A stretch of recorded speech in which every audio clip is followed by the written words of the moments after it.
What's up? This is That Dirty Spoon from the IWC. This is my wrestling recap show for February 4th, 2012. It's still 2012.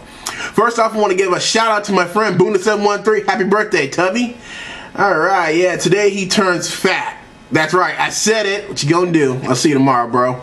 Anyway, first up, I'd like to give you a little bit of news about my other show, Mid-Card for Life, that I do with at Boona713.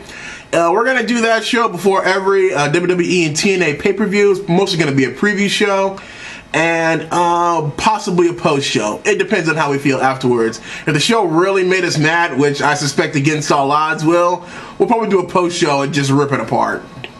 Anyway, this was an exciting week of wrestling from both WWE and even more so from TNA. Usually I rip on TNA because it's an awful organization and they give a substandard product.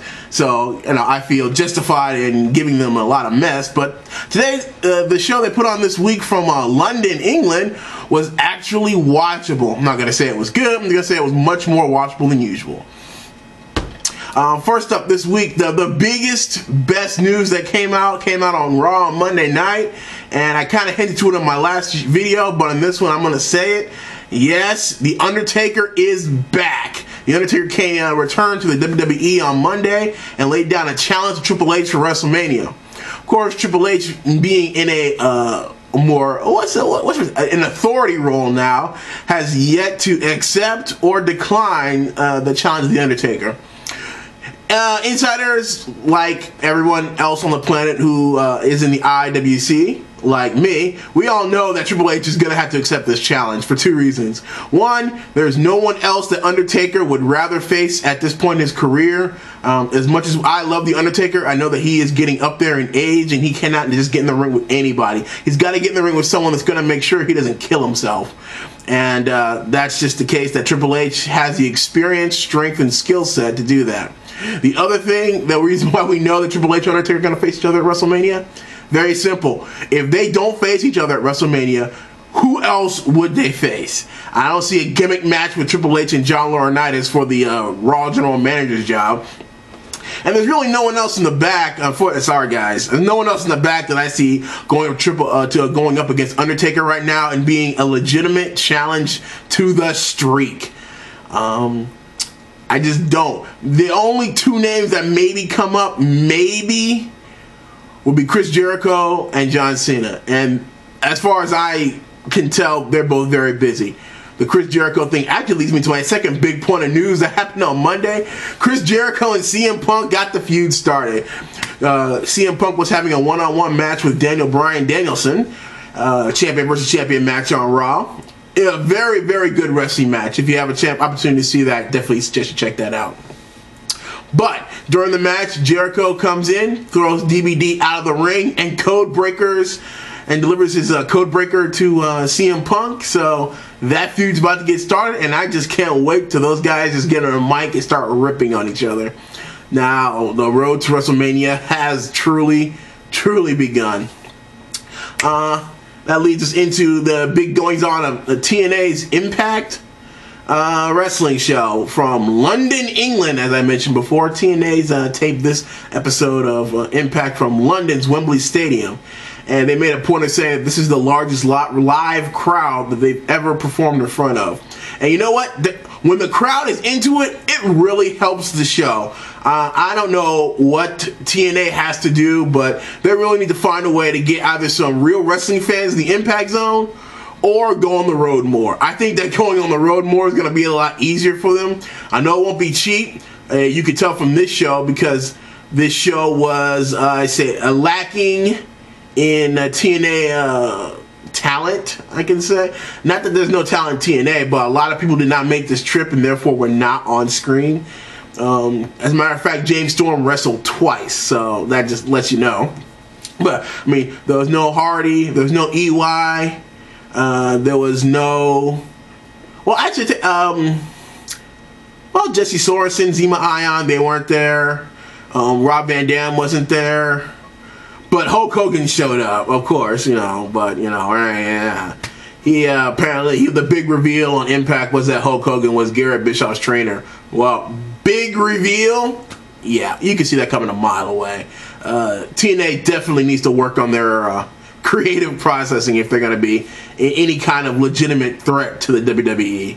And I'm saying they've got the talent. It's just the talent is being handcuffed by incompetent writers and inept managers.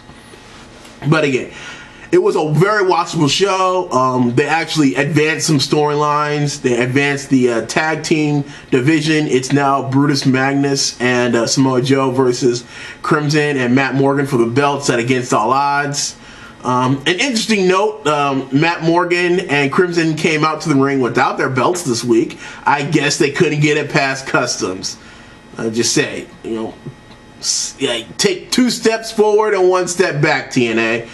Just let me know that it's a real organization. Let me know these guys covet and want to hold on to those tag team titles or whatever belt it is. It doesn't really matter. But I want to see everybody with their belt every time I see them on your programming. And I don't want them to hear the crap like, oh, well, I couldn't get it past customs. That doesn't fly with me. Or, no, we left them on the truck as the other one. Yeah, whatever, guys. Come on, guys. But, again, passable show. Get better writers. And then that leads us nicely into the SmackDown goings-ons. Again, SmackDown used to be what I really look forward to. I thought it was a much better show than Raw. More wrestling, better wrestler. Yeah, I don't know about better wrestlers, but definitely more wrestling and much better wrestling. And I like Booker T. I don't care what anybody says. I enjoy listening to his ramblings.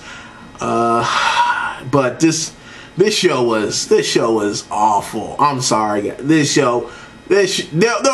2 major things that killed this show for me. Natalie Neidhart has a farting gimmick where she's always farting at these strange times and then running off camera, and then Santino Morales comes in and has this ridiculous, like, almost violently throwing up reaction, like her farts are just so bad it's making him throw up.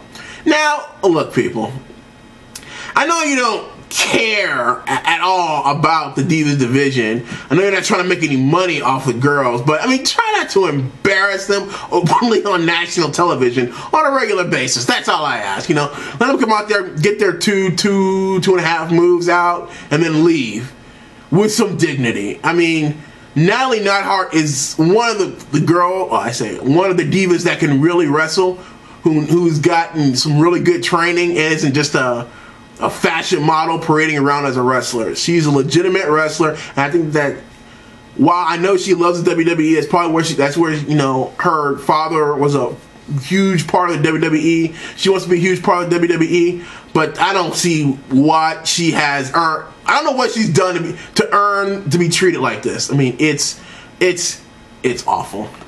And the other really thing that kind of killed me about SmackDown this week was, oh my gosh, what are they doing with the tag team division? Now, I know Evan Bourne screwed it up by getting high again, but I mean, seriously. Last week, it was Santino Morales and Yoshitatsu. This week, it was Santino Morales and Hacksaw Jim Duggan. Come on. Find some legitimate competition in the tag team division.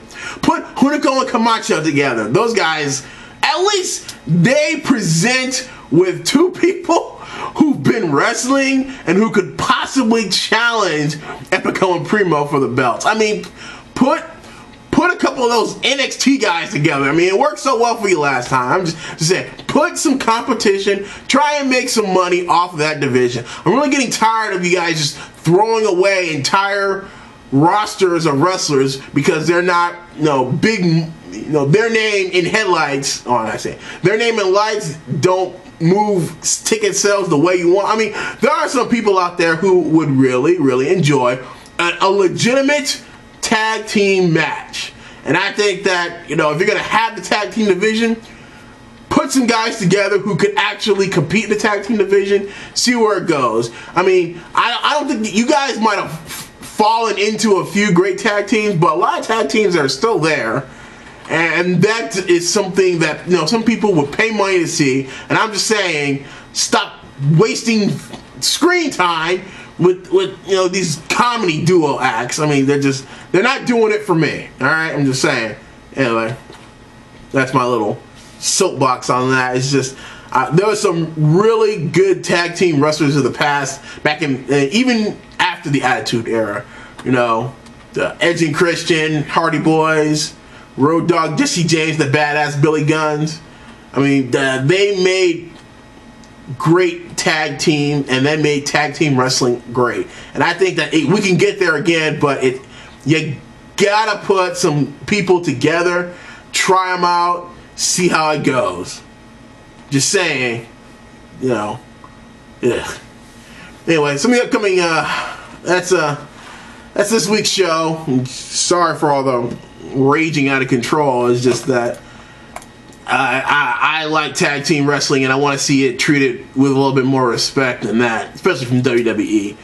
They have a tradition of having really good tag teams, and I think they should go back to that. Anyways, next week, guys have to get 2 videos from me, because I'm gonna do my prediction video for Against All Odds. Look for that sometime, probably Tuesday or Wednesday. And next Saturday, I'll have my wrestling recap show. This has been Nat Dirty Spooks from the IWC, signing off.